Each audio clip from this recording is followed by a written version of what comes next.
વડોદરાની એમએસ યુનિવર્સિટીમાં વિદ્યાર્થીઓને પ્રવેશ ન મળતા વધુ એક આંદોલન। ધોરણ 12 પૂરક પરીક્ષા પાસ થયેલા વિદ્યાર્થીઓને યુનિવર્સિટીમાં પ્રવેશ ન મળતા વિરોધ પ્રદર્શન। યુનિવર્સિટી હેડ ઓફિસમાં પ્રવેશ ન મળનાર વિદ્યાર્થીઓ તેમના વાલી સાથે વિરોધ નોંધાવવા પહોંચ્યા।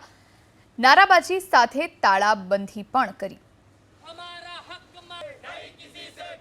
ધોરણ 12 માં રિપીટર્સ પાસ થઈ ગયા, પરંતુ હવે પ્રવેશને લઈને વિવાદ છે। વડોદરાની એમએસ યુનિવર્સિટીની અંદર કોમર્સ ફેકલ્ટીની અંદર હવે પ્રવેશ માટે વિદ્યાર્થીઓ આવી રહ્યા છે। સામે જોઈ શકો છો વિદ્યાર્થીનીઓ પહોંચી છે। ધોરણ 12 માં રિપીટર્સ પાસ તો થઈ ગયા, શિક્ષણ વિભાગ પણ એટલે જ રિપીટર્સની પરીક્ષા વહેલી તકે રાખે છે કે તેઓ આગળ વધી શકે, પરંતુ હવે પાસ થયા પછી એમએસ યુનિવર્સિટીની અંદર કોમર્સ ફેકલ્ટીની અંદર એડમિશન મળતા નથી, જેને લઈને આપ જોઈ શકો છો કે એનએસયુઆઈ દ્વારા વિરોધ કરવામાં આવી રહ્યો છે।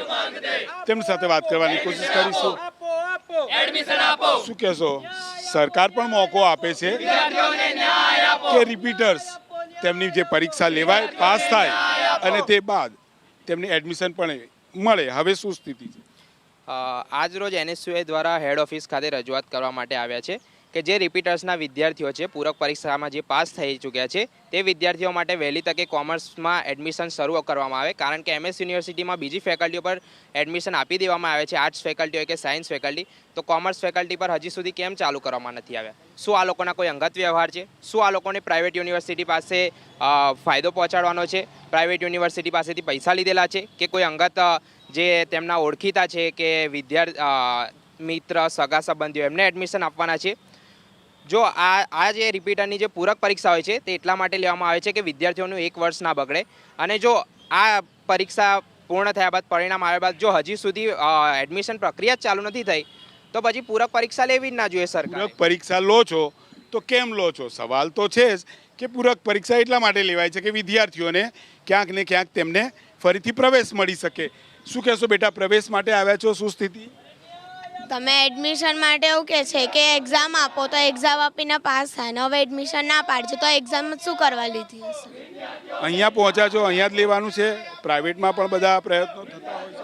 અહીંયા જ એડમિશન લેવાનું છે। અમારી પાસે એટલા બધા પૈસા નથી કે અમે પ્રાઇવેટમાં એડમિશન લેવા જઈએ। શું કહેશો, પ્રવેશ આપવો જ પડશે એ લોકો નહીં આપે તો અમે અહીંયા બેસી જઈશું, પણ અમે એડમિશન લઈને જ રહીશું, અમારો હક છે।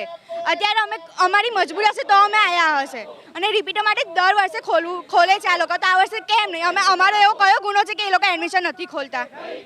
બેટી બચાવો બેટી પઢાઓ અનેક નારા તો ચાલી રહ્યા છે, શું સ્થિતિ? એની કોઈ સ્થિતિ જ નથી ને। બેટી બચાવો બેટી પઢાઓનો કોઈ મતલબ જ નથી ને। જ્યારે છોકરીઓને ભણતરમાં તમે લોકો એડમિશન નથી આપી શકતા તો બેટી પઢાઓના નારાનો કોઈ મતલબ નથી। શબ્દો સરકારે સાંભળવા જરૂરી છે। બેટી બચાવો બેટી પઢાઓની વાતો થઈ રહી છે, પરંતુ ધોરણ 12 માં પૂરક પરીક્ષા આપ્યા બાદ પાસ થનાર વિદ્યાર્થીઓને એમએસ યુનિવર્સિટીની અંદર પ્રવેશ ન મળતા એનએસયુઆઈ આંદોલનનું શસ્ત્ર ઉગામ્યું છે। જેને પ્રવેશ નથી મળતા તે વિદ્યાર્થીઓને તેના વાલીઓ પણ આંદોલનમાં જોડાયા છે। એમએસ યુનિવર્સિટીની કોમર્સ ફેકલ્ટીમાં હજુ પણ જગ્યાઓ ખાલી છે તેવું એનએસયુઆઈ કહી રહ્યું છે, ત્યારે વહેલી તકે આ વિદ્યાર્થીઓને પણ પ્રવેશ મળે એટલા માટે કે ખાનગી યુનિવર્સિટીમાં તેઓ તેની ફી એફોર્ડ કરી શકે તેમ નથી। કેમેરામેન પરેશ ધોળકિયા સાથે લોરેન્સ પરમાર, એબીપી અસ્મિતા, વડોદરા।